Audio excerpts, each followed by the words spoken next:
hanba, Berta. Taká hanba pre nás všetkých. Nevieš si predstaviť, čo hovoria všetci naši známi. Rodina San Lorente je sústom pre všetkých. Viem si predstaviť. Ach, keby tak Gonzalo žil, niet pochýb, že v tomto živote človek za všetko zaplatí. Synček, keby dala Miranda na teba poklad, dnes by to bolo úplne inak, nie?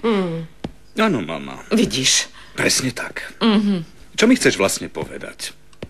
Prečo si za mnou prišla? Vieš, synček, prišla som, lebo poznáš, ako to chodí pri čaji a pri kanaste. Sa človek dozvie všeličo. Skrátka, dostalo sa mi do uší, že... Ako dlho tu ešte mieniš bývať, drahá Berta? Vôbec neviem. Prečo? Pretože ľudia majú reči. Predstav si, že Genoveva Luscarániová mi vravela, že žiješ v konkubináte s mojím synom Cezarom. Smiešne, čo? A ja som sa smiela a povedala som jej, že to nie je pravda. Vlastne, že ty, teda... že už nemáš roky na to, aby si uspokojila nejakého muža a už vôbec nie muža v Cezarovom veku.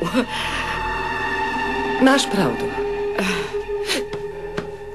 Už chápem, prečo sa Julio stále tvári tak neukojene. Nebuď sprostá, Berta. Išlo mi iba o tvoju reputáciu. Napokon, môj syn je muž, nie? Ale koho si ľudia stále berú do huby, si ty, drahá. Rozumieš? Cezar, nechaj nás o samote s tvojou matkou. Musíme si vyjasniť isté veci ako žena so ženou. Nie, neboj sa. Nezabijem ju. Obe ma dobre počúvajte, prosím.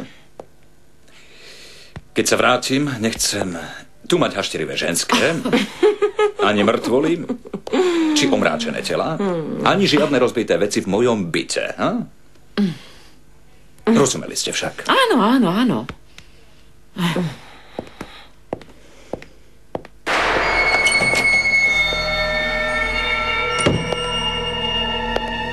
Niečo si musíme vyjasniť. Jediná stará ženská, ktorá nevie uspokojiť muža, si ty, Rebeka. A aby si vedela, hneď na začiatku, Cezar teraz nie je môj milenec, nie. Tvoj maličký očarujúci synček sa stal mužom po mojom. Všetko, absolútne všetko, čo vie o umení milovať sa naučil odo mňa. Bola som a stále aj budem jeho učiteľkou.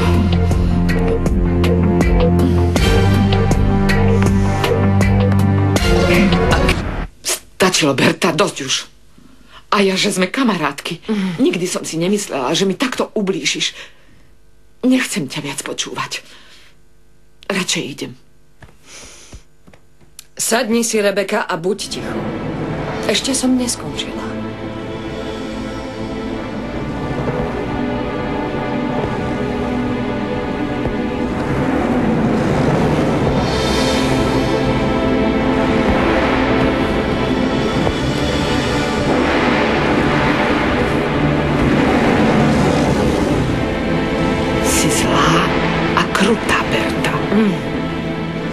Si skutočne hnusný človek. Bez škrupul a bez hanby. Bez hanby. Ako sa opovažuješ vysloviť slovo, ktorého význam ani nepoznáš? Skutočne si cynickejšia ako ja. Ty hovoríš o hanbe? Keď si dovolila, aby si Gonzalo vydržiaval teba a tvoje deti celé tie roky? Hovoríš o hanbe?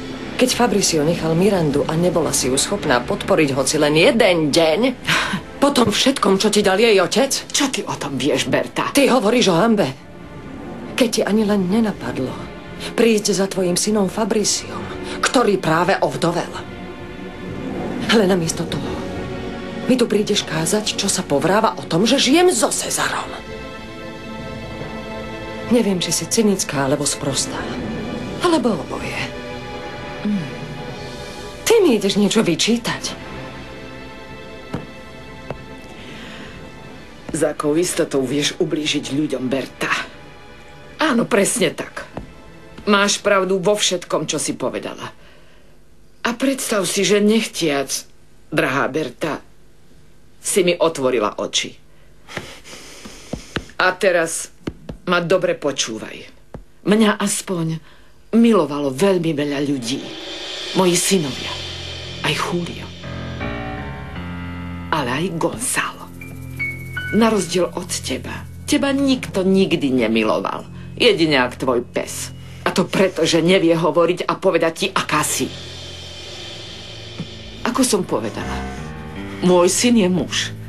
A môže si robiť, čo chce. Ale ty si obyčajná špina.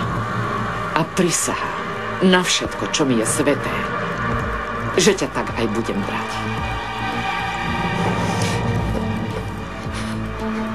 Vypadni odtiaľto. Ty osoba, lebo to oľutuješ. Nie, Berta. Oľutuješ to ty.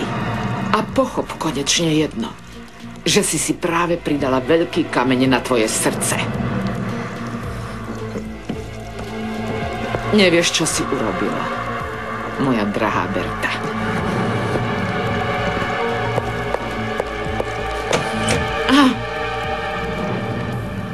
Hej, môžeš mať aj stovky mužov v tvojej posteli, ale nakoniec i tak v hĺbke svojej duše zistíš, že si len obyčajná a špinavá, hnusná flandra.